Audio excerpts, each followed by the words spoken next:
Ike was not an ordinary boy from childhood.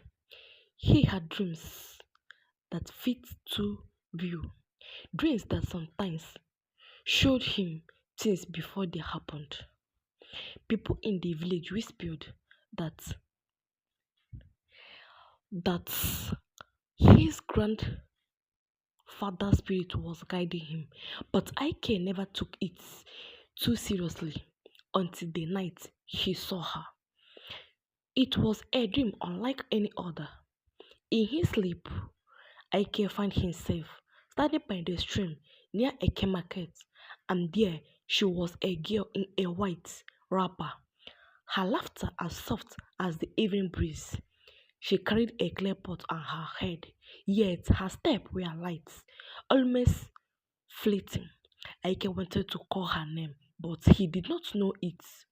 He only remembered her face, bright eyes, a small dimple when she smiled, and the sound of her voice calling gently, Ike, Ike. When he woke up, his heart was beating fast. He could still hear her voice, clear as if she had been right beside him.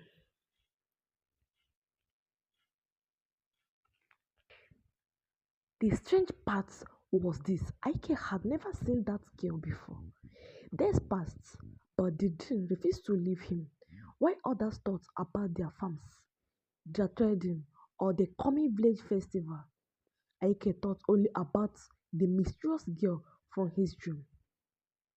One evening, while sitting outside his compound, his friend Paul noticed him lost in thoughts. Why are you staring at the moon as if it owns you something? Paul said. Ike sighed. Paul, have you ever seen someone in your dream and then fits they were real? Paul laughed. Dream are nothing. Forget them, Ike. Maybe you are just lonely.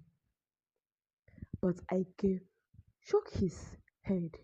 No, Paul, this one is different. I can feel it. She is real. Somewhere in this world, she is waiting for me. Paul only shook his head and walked away, but Ike had hold on to the dream. Then on a market day it happened. The sun was high. The smell of roasted corn filled the air, and the market was crowded with buyers and sellers, shouting price. Ike followed Paul through the noises when suddenly his eyes, there, standing by the yam seller, was Chioma, the very girl from his dream. She was laughing with her sister Chisom, holding a basket full of vegetables. Ike's legs grew weak. His mouth went dry. The world around him faded. He whispered to himself, it's her, the girl from my dream. Ike's hands began to shake as if he watched Chioma laugh with her sister. For a moment, he thought his mind was playing tricks on him. No, this cannot be just a dream anymore, he whispered to himself. Paul, who was already with a young sailor, noticed Ike. He trapped him. Hey, Ike, why are you standing like a carving Iroquois tree? Did you see a ghost? Ike swallowed hard. Paul, it's her. Her who? The girl from my dream. Paul raised his eyebrow. Her. So the dream matters again. Which one is this?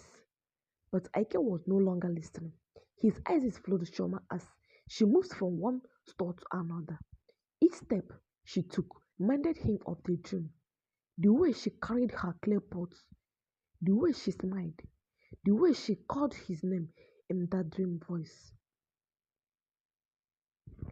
Ike gathered courage and walked closer. His heart pounded like a drum at a village festival. When he finally stood before Choma and Chisom, he almost forgot how to speak.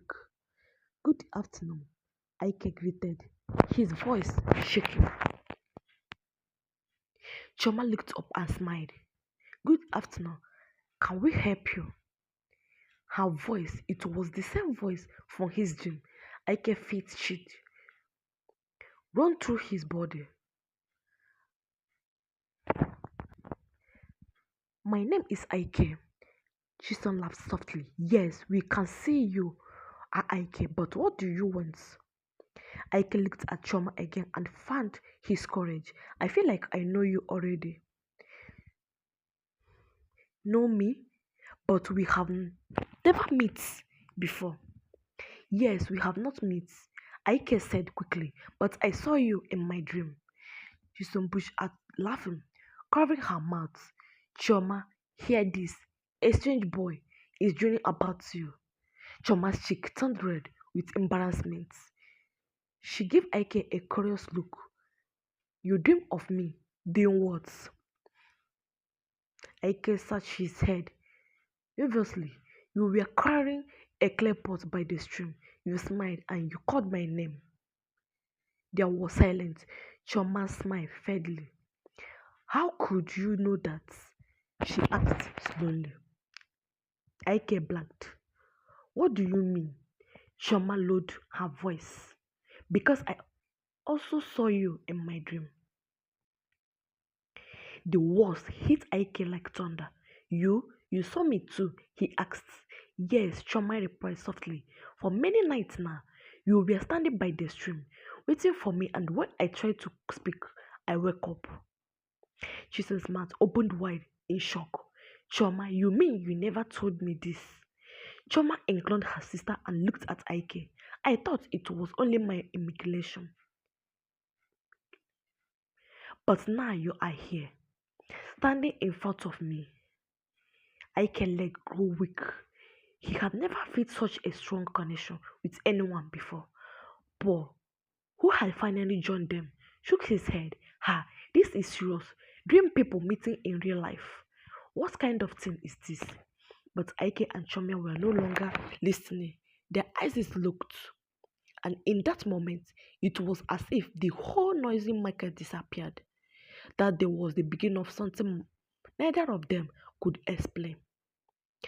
Ike could not stop thinking about Choma, and Choma could not stop remember Ike.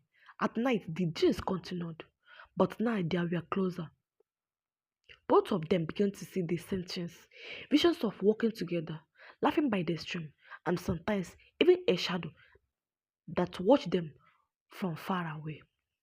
It was beautiful, yet also strange. One evening, Ike went to visit Choma and Chisong at their compound. Her father welcomed him, but as they sit under a mango tree, Choma confessed something. Since we started meeting Ike, my dreams are no longer peaceful. At first, I was happy, but now I keep seeing a dark finger behind us. It feels like a warning. I have seen it too. A shadow that hides and watched, but I don't understand what it means. Chisum, who was listening, closed her arms. Maybe it is a sign. Maybe you two are not supposed to be together. No, Ike said, if facts about us together through dreams, then there must be a reason. We cannot run away. Choma looked into his eyes and for the first time, she felt safe. She knew that, yes, we will face it together. But fact is never simple. As their boat grew, rumors spread across the village. Some people whispered that Ike had used charms to capture Choma's heart. Others claimed Choma was a river spirit who had bewitched Ike. Even Paul warned him. Be careful, my friend. People are saying things. Dreams are not always blessings. Sometimes they are traps. But Ike refused to listen. His heart was already tied to Choma. One night when the moon was full, Ike had the most terrifying dreams yet. He and Choma were standing by the stream, holding hands. Suddenly, the shadow stepped forward. This time, it was no longer just a shape. It was a man with red eyes and a staff in his hand. He pointed at them and said in a deep voice, You cannot be together. She belongs to this river. Ike woke up sweating. His body shook as if he had run a long distance. The next morning, he rushed to Choma's house. She looked pale. Her eyes is red from lack of sleep. Ike, she whispered, I saw him too. Don't forget to like, subscribe, and comment. Dreams are not always foolish things. Sometimes they are